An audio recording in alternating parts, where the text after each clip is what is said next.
उस आदमी बत्रा ने शादी के लिए ही ऑर्डर दिया था ना, लेकिन यहाँ तो मक्खी भी नहीं भिनभिना रही है, अंधेरा पड़ा हुआ है। अब यकीन हुआ नीलकंठ कि चाहत झूठ बोल रही थी।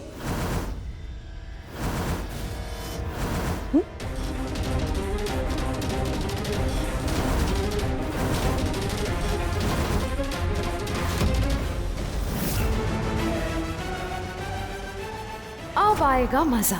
नील वो मैं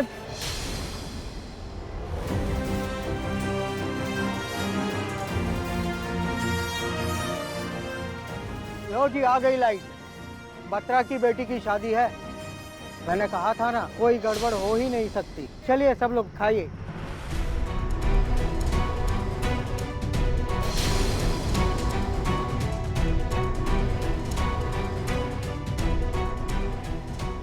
अरे नील साहब, आइए आइए। नील साहब, देखिए लोग आपके खाने की कितनी तारीफ कर रहे हैं। आइए मैं आपको कुछ मेहमानों से मिलाता हूँ। आइए प्लीज। बच्चों एक काम करो, तुम भी जाओ जाओ। आइए।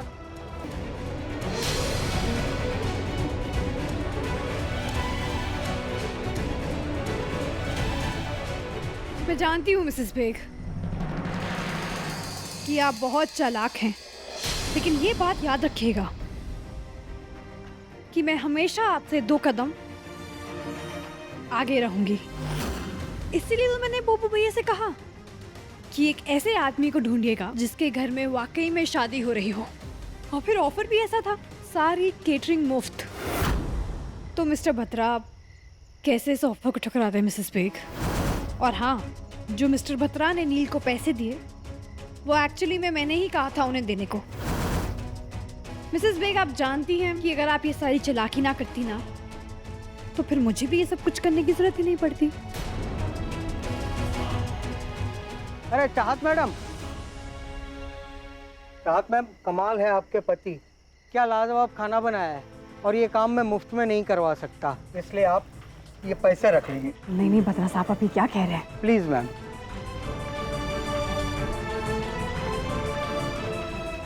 Thank you. मिसेस बेग, आप नील की काबिलियत पर शक कर रही थी ना? ये रही नील की मेहनत की कमाई।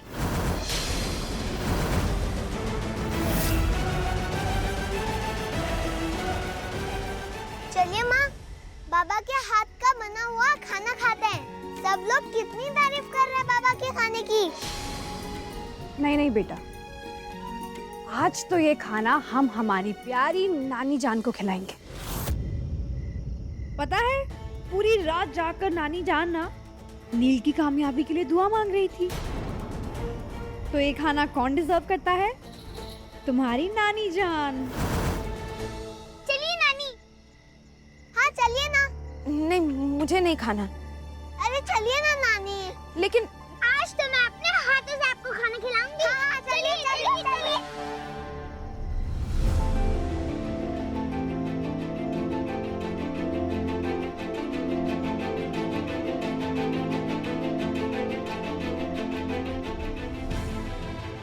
बच्चों, नानी जान को ना अच्छे से खाना खिलाना। अगर नानी जान मना भी करेगी ना, तो भी खिलाते रहना। आखिर रात भर नानी जान ने नील के लिए दुआएं जो मांगी है।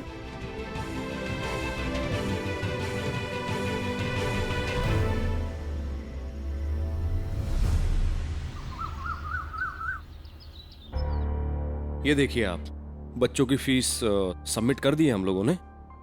फीस तो भर दी इसने, लेकिन आगे क्या, जरा पूछे इनसे, क्योंकि नौकरी तो है नहीं इनके पास। जब इनका अपना खुद का बिजनेस है तो ये नौकरी क्यों करेंगे?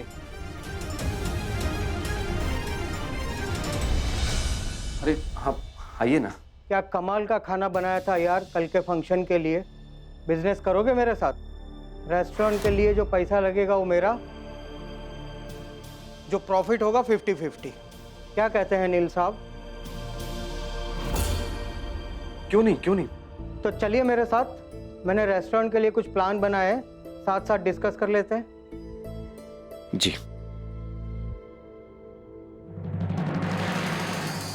गजाला मैडम, मेरी माने तो आप कोशिश करना छोड़ दीजिए।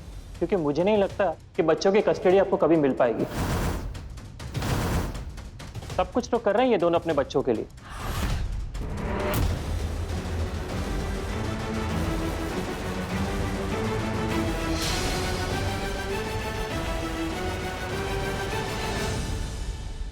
लानत है, कुछ भी ठीक नहीं हो रहा है।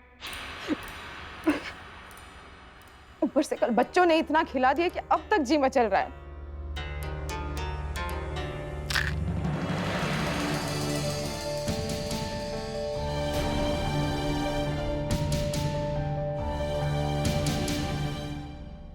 मिसेस बेग, जख्म देने से ज्यादा जख्मों पर मलहम लगाने से सुकून मिलता है। और आप देखिए ना, आपकी वजह से नील को एक नई जॉब भी मिल गई। बच्चों की दुआएं लगेंगी आपको मिसेस बेग।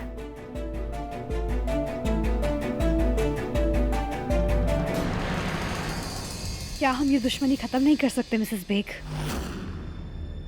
हम सब भी तो खुशी खुशी साथ रह सकते हैं ना।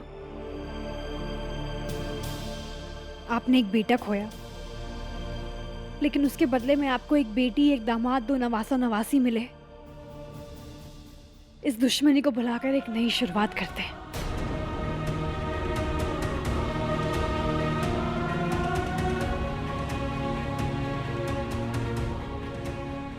चाहत,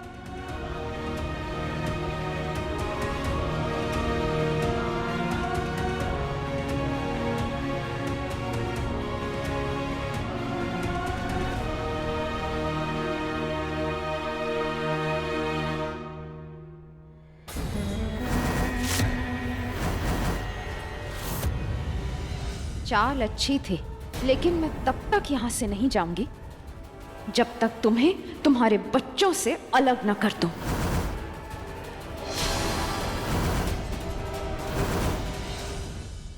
अभी तो नीलकंठ को यह बताना बाकी है कि बत्रा को रेस्टोरेंट बनाने की तरकीब तुम्ही ने दी थी।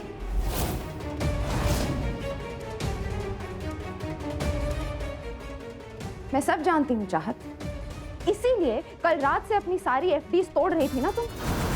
आज तक जितने भी पैसे तुमने जमा किए हैं वो अपने निकम्मे शौहर को खैरात में दे रही हो।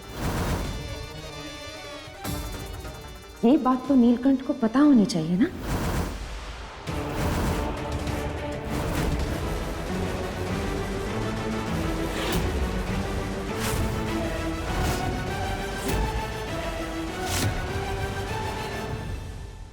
इस फैमिली की खुशियों के लिए इतनी कुर्बानी।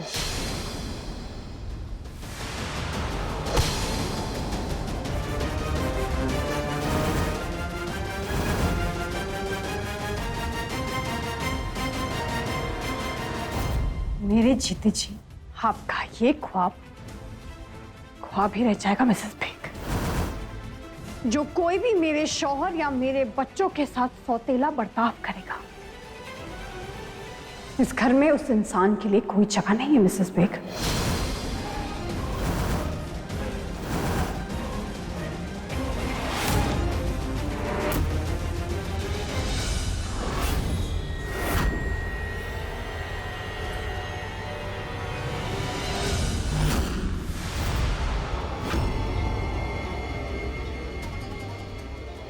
छोड़ो मेरा हाथ चाहत।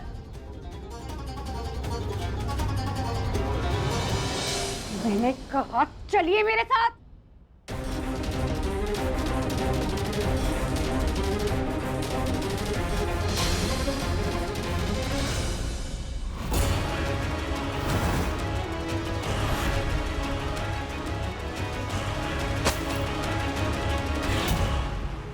अब दोबारा इस घर की दहलीज लांघने की कोशिश मत कीजिएगा मिसेस बेग।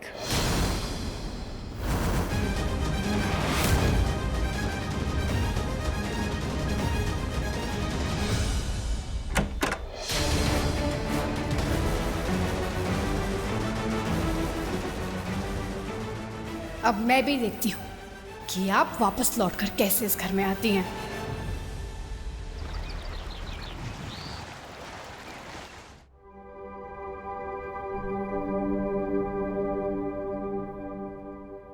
नील भाई जी, आज इतने सालों बाद मैं आपको इतना खुश देख रही हूँ।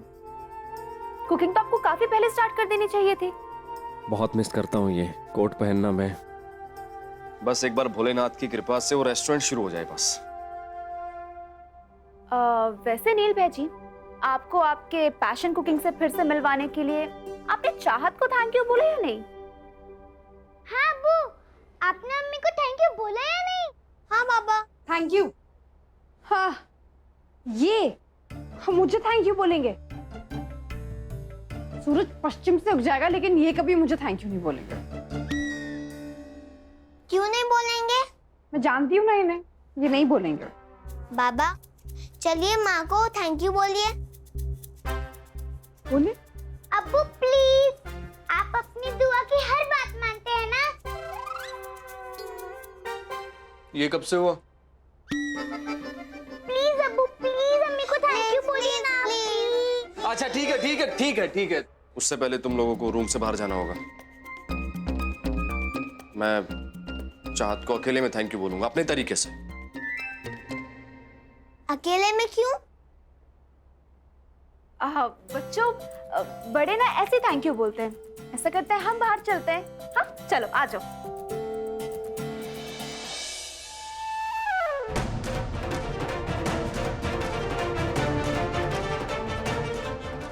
चलिए अब थैंक यू बोलिए।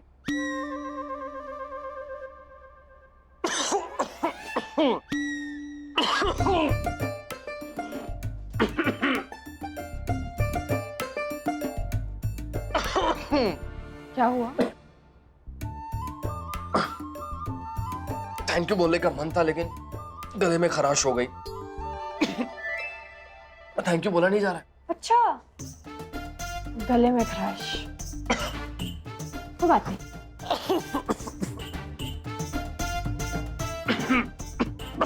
आप खांसी तो अब भी ठीक करती हैं।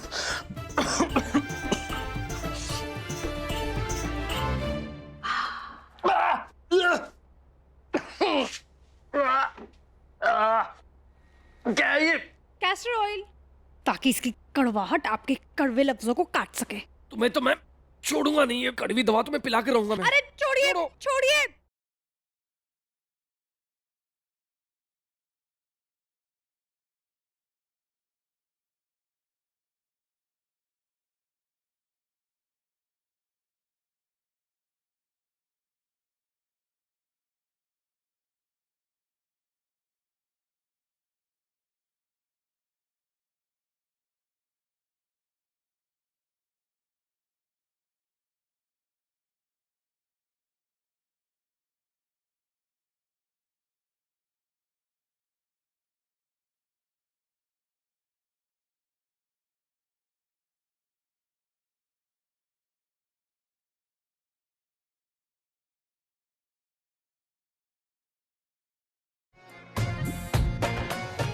ये सब आपने मेरे लिए किया ना?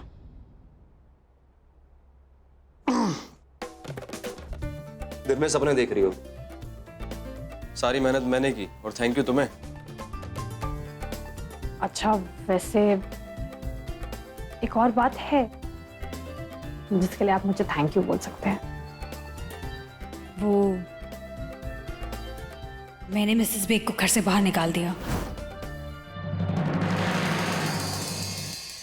मिसेस बेग आई यहाँ पर इसलिए थी ताकि वो हमें हमारे बच्चों से दूर कर सके, और जिसकी वजह से मेरे बच्चों पर आँच आए मैं उसका साया भी इस घर पर नहीं पड़ने दूंगी। और मिसेस बेग अब वापस कभी इस घर में नहीं आएगी।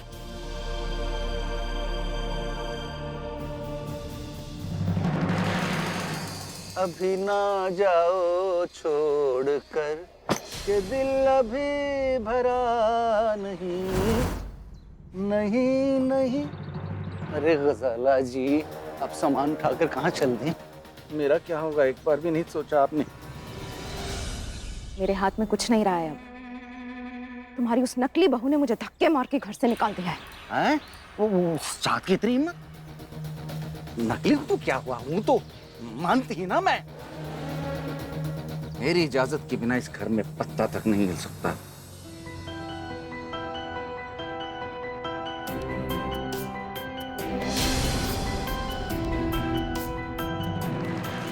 पहले खुद तो हिलना बंद करो और मेरा हाथ छोड़ो। नहीं मतलब चाहत ऐसा कैसे कर सकती है? हम मिलकर उसको उसे सबक सिखाएंगे, हम लोग उसकी औकात याद दिलाएंगे। अब आइए मेरे साथ, आइए ना। छोड़ो छोड़ो। पागल हो गया क्या तू? गजाला जी का पक्ष लेगा तो चाहत को शक नहीं हो जाएगा, और वैसे भी तेरी ये जो भूलने की बीमारी है ना, सारी दुनिया को शक हो रहा है तुझ पे। अबे खाली खोपड़ी, ऐसे नहीं जाने दे सकता मैं गजाला जी को। इतने सुंदर चेहरे पे निराशा नहीं देख सकता मैं। ए हट। श्लोक, दुआ, गिफ्ट किसे चाहिए?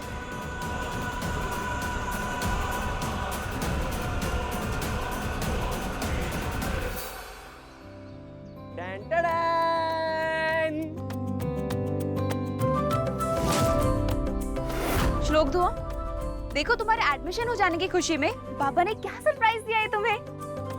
वाओ, साइकिल अब्बू ने हमारे लिए भेजी है। ये श्लोक की साइकिल साइकिल और ये दुआ की साइकिल।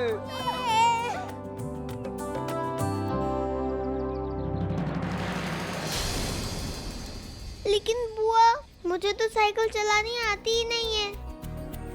श्लोक बेटा, डोंट वरी, व्हाट्स द हरी, मैं हूं ना, मैं सिखाऊंगा। ठीक है, क्यों बाबू चाचू, आप क्यों, मैं सिखाऊंगी। मैं बहुत फास्ट साइकिल चलाती हूँ। चलो श्लोक। आराम से।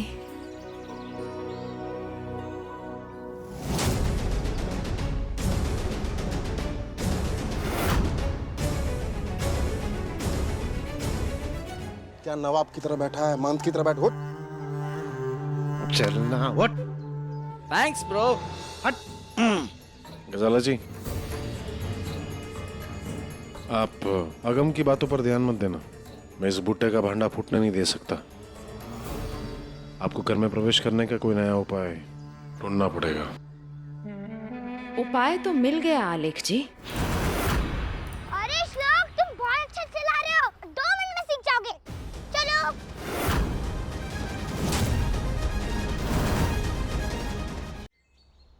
Very good.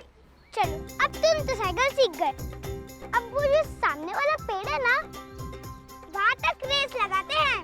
ठीक है, देखना, मैं तुझे आज हरा कर ही रहूंगा। देखते हैं, देखते हैं। रेडी, गेट सेट, गो!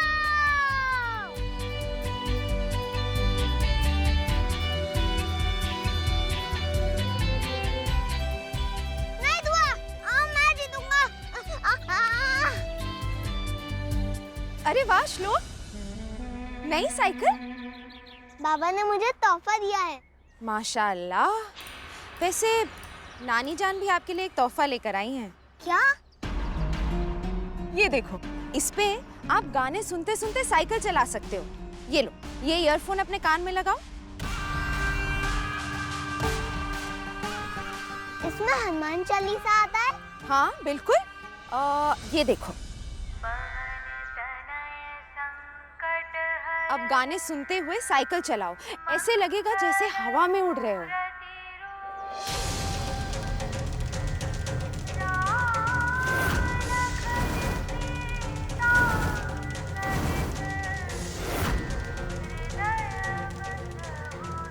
मुझे घर से निकालना इतना आसान नहीं है चाहत।